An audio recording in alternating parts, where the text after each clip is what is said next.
We'll leave that Qantas Senate inquiry as we speak into the cost of living. Alan Joyce and senior Qantas executives being grilled by senators in regards to a range of different issues in terms of not only airfares, but also then on top of that, the relationship that Qantas has with the government and the Prime Minister. It also went to the way in which Qatar Airways was rejected by the federal government from being able to double its flights into Australia. It went to Qantas's profitability. And on top of that, when airfares might eventually fall. Joining me with me is my colleague Edward Boyd, who has been listening with this and also watching some of the market reaction during these past few days. Ed, some of those key points that really came out of today were really very much all about when airfares will come down, how Alan Joyce sees it, whether Qantas has actually been a fair company. And of course, they understandably put up a spirit of defence of that. That was the heart of the questions to begin with, Ross. They obviously kicked off at 3:30, and for the first 30 to 40 minutes, all the questions were around airfares. When are they going to get cheaper? And it sounds like from what Alan Joyce, the CEO of Qantas, was saying, we're going to see airfares slowly decrease in price from next year. So we're talking at least another 12 months away. There was a lot of talk about the competition for slots in Australia. Alan Joyce also accused Sydney Airport of running a 40% profit margin and said his profit margin at Qantas is around the 13% level. So there were some classic defence points that Alan Joyce went to that he was using last week when they reported their record profit of $2.47 billion in the recent financial year. Yeah, that's the important part about this. We'll also go, Ed, to, in fact, the relationship between Qantas, and indeed the Chief Executive, Alan Joyce, with the Prime Minister and also government ministers, notably the Transport Minister. So here is how the Qantas Chief Executive reacted. One that I've always done, and I think even in 2011 when we had the grounding of the airline and a Senate inquiry, I've said that any conversations I have with the Prime Minister or a minister, I never divulge. I've kept that for all 7 Prime Ministers either way, and I have no intent on changing my approach with divulging conversations that take place.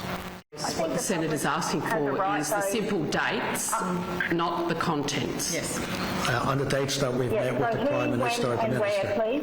I'm happy to do that. But that's in order. So that was the beginning of the fire exchange between Alan Joyce and the senators. The next one came with Bridget McKenzie in regards to bonuses that Alan Joyce and senior Qantas executives have received during this time when airfares have gone so high. Sorry, Mr Joyce, you actually set aside your bonuses so you can take them later. So Qantas can make a $6.3 billion loss, and you at some later date can actually collect $6 million in bonuses. I think you're misunderstanding the different categories of there. So, Senator, can I say... It's a very cosy arrangement that you've set up for yourself. So the way the arrangements work with Qantas, it has 3 components of salary for the senior executive. And by the way, the arrangements are not set up by me, they're set up by the board and voted on by the shareholders. And for the 15 years I've been CEO, for at least the last 10 years, each of these awards of shares have had a 90 to 98% support by the shareholders at an AGM. The board agrees to defer your decisions on whether your rights will be forfeited or allowed to be converted to shares. That is a decision being taken by the board in consequential years until, lo and behold, we've got a fantastic profit recognised and you are going to cash out. That's a decision that was taken. Is that actually not the case? That was a decision taken by me. Meanwhile, Australians can't find their bags. We've got cancellations and delays. Now, it's interesting to note here, of course, that some of the criticism of Qantas and Alan Joyce personally was coming from both sides of the House, both sides of the political spectrum. Now, one of the most fierce combatants over the years with Alan Joyce has been Tony Sheldon. The senator, the Labor senator, of course, is a former head of the Transport Workers Union and so has been involved in many tussles with him, and they did it again today. Now, it's a matter of public record that you've been, at times, the highest paid CEO in Australia.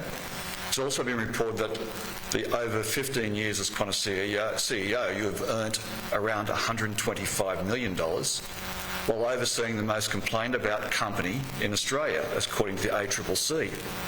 Now, would you describe earning $125 million over 15 years legacy terms and conditions, or is it one rule for you and another for your workforce?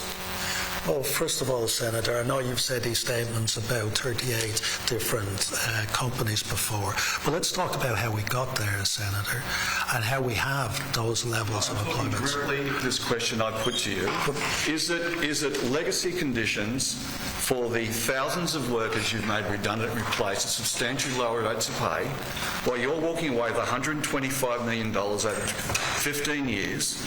Would you describe those as legacy terms and conditions that you are under? So what I get paid is by the shareholders of Qantas who vote on my salary every year, and to relate my salary to how the Qantas share price and market capitalisation is being performed.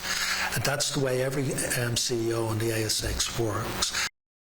Yeah, so this is an issue which really affects many Australians because of the price of airfares, because of the perception of Qantas, whether it is in fact a protected species by this federal government. That's the reason why this Senate inquiry is so important.